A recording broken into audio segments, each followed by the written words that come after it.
Hello, today we'll be discussing sensitivity, specificity, and predictive values. Let's start off with an example. When using over-the-counter tests for HIV, you must keep in mind that there are only two outcomes for the patient. They can either have HIV or not have HIV.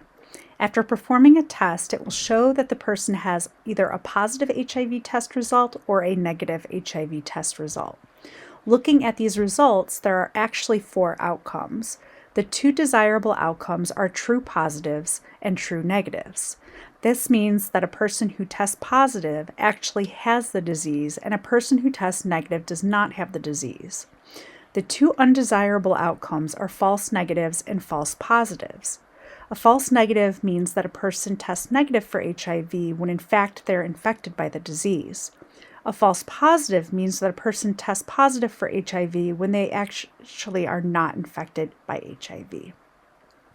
There are repercussions to false positives and false negatives. For false positives, patients may experience emotional distress. They may believe that they have a disease when they actually do not. Patients may also undergo unnecessary testing for a disease they do not have. For false negatives, patients may not receive treatment they need because they believe they do not have the disease. If the test is used as the only deciding factor for diagnosis, patients with the disease will be missed. Patients may also be less cautious with their actions if they believe they do not have the disease. Overall, you want your diagnostic tests to have high sensitivity, high specificity, and high positive and negative predictive values to be clinically useful. The question is, how do you determine those values? Broadly speaking, diagnostic tests are tools that assist clinicians in determining which patients are likely to have a particular disease. However, diagnostic tests are not perfect. Those that are very accurate tend to be impractical due to excessive cost or complexity.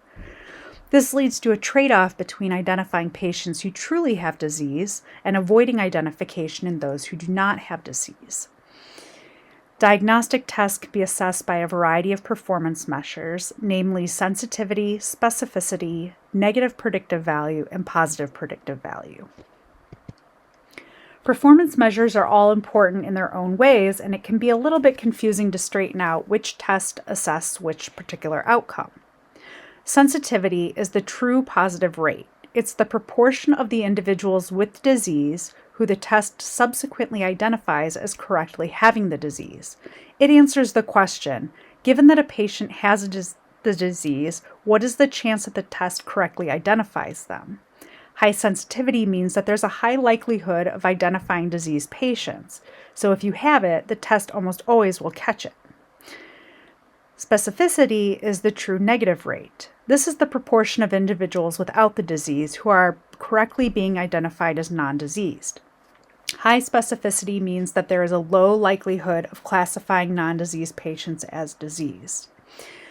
These two concepts can be a little tough to keep in order, so there is a mnemonic that I recommend for sensitivity. It is SNP, and this stands for sensitivity is positive. And for specificity, it is SPIN. Specificity is negative. For predictive values, these assess how likely it is that an individual does or does not have disease given a specific test result. It answers the question, given the positive or negative test result, what are the chances that the patient actually does or does not have the disease?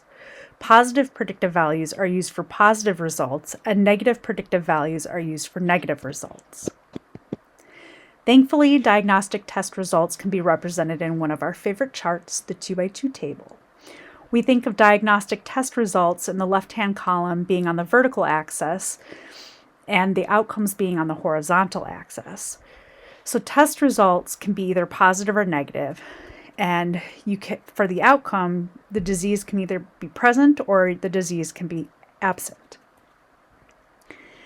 We can see the true positive rate would be disease is present and having a positive test result. False positive would be a positive test result but not having the disease. False negative test results would be that the disease is actually present whereas the test was negative. And then true negatives indicate that a negative test was accurate when there was no disease present. This slide shows the performance measure calculations for each of the performance measures we just discussed. So sensitivity being the true positive rate, you would get this by calculating the true positives, cell A, divided by all diseased patients. So this would be cells A plus C.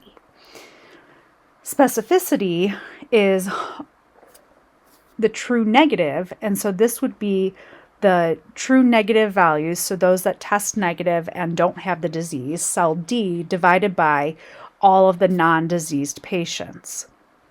The positive predictive value is similar to sensitivity, except now we take the true positive rate, so the people that have the disease and test positive, cell A, and we divide this by all people that tested positive.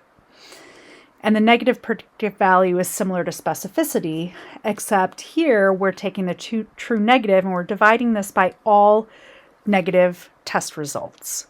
So one way to keep these different concepts straight is that sensitivity and specificity include all diseased or non-diseased patients, and positive predictive value and negative predictive value contain all positive or negative test results.